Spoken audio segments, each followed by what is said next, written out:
Now, you guys can say that it's somewhere around here. We can see Sacramento as a little bubble, so it has to be somewhere within that bubble. But since the resolution of the projector is only so much, we cannot see it.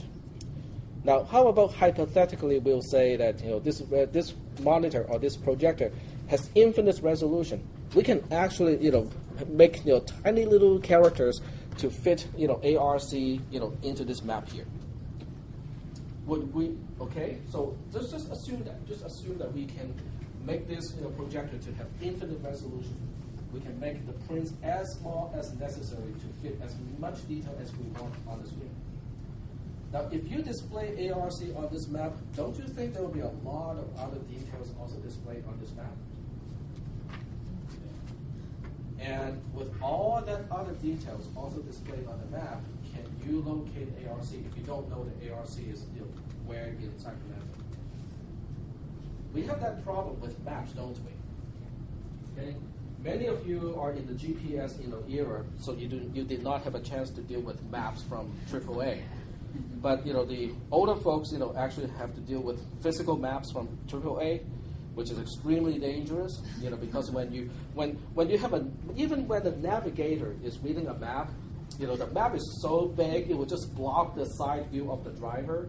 Okay, so it's dangerous. What is the problem with a big map like that? It contains everything. I mean, it's definitely ARC is on the map that for northern Sacramento. Surrounded by a bunch of other stuff too. There's a lot of detail, right? How many things can your eyes or your mind track at any particular time? Not that. Okay. Okay, give me an order of magnitude. Would it be in the hundreds? I'd say subconsciously. Sorry? In the thousands? Well, I think you have too much brain mass. No, a normal person can probably track 20, 30 things at the same time. Think about air traffic directors or people who direct air traffic. How many of those things on the radar can they track at a particular time? Probably no more than 10, 15. I would say 20 or 30 is going to be pushing it. That's not true? You're talking about tracking aircraft on radar? Yeah. I know several people that can track up to 200 aircraft on radar. Wow. They're in the Air Force Corps. In fact, my cousin is a air traffic controller for the U.S. Army. Uh-huh. And one of her jobs is tracking aircraft. She says on average they track 60 to 70 aircraft at a time. 60 to 70, I can see people doing it, but when it gets to there's times you can get as high as 150 to 200, but it's not too often. But they are trained to do that. Okay, so for the same reason, we have programmers who can deal with a single algorithm that contains about 300 to 400 lines. Okay, but that's it. How many lines do you think is in Linux? Probably a lot more than a few hundreds, right? So the question is, the whole idea of top-down design is not because the computer cannot handle a lot of details. It's because the humans cannot. Okay, the programmers cannot handle a lot of details at the same time. Now, if you think about it in the context of programming and not doing a map thing, there are other limitations as well. How big is your screen? Screen on your at home. I mean, how many lines can you fit on one screen?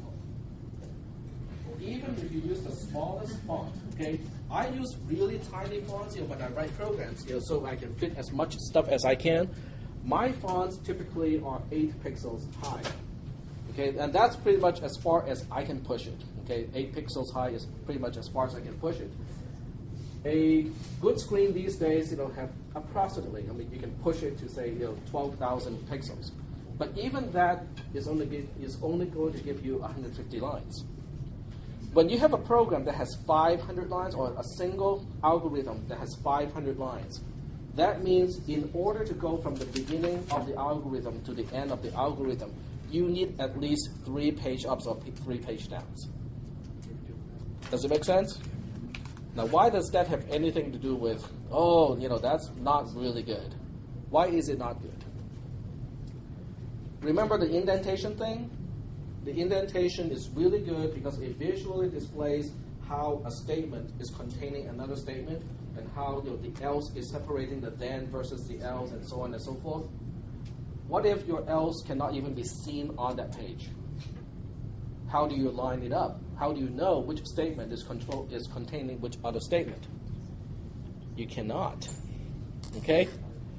How do people do it? If you have a single algorithm that is 500 lines, how do you know that this statement this is the beginning of that statement and that's the end of that statement?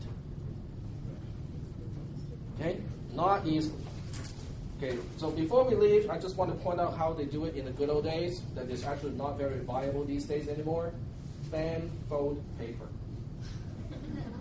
Fan fold paper. This is it's paper arranged in a zigzag way.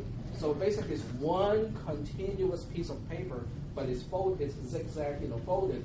So that way, you can actually print out the entire 500 lines, and it's still one single piece of paper. So you would stretch your print out all the way from here, all the way out, all the way out, all the way out, and then you use a long ruler to try to line up things. With a program that's 500 lines, I'm assuming you can only fit about, let's say, 100 lines on a single physical printed page, which is pushing it already. That's 5 pages, which is about this long.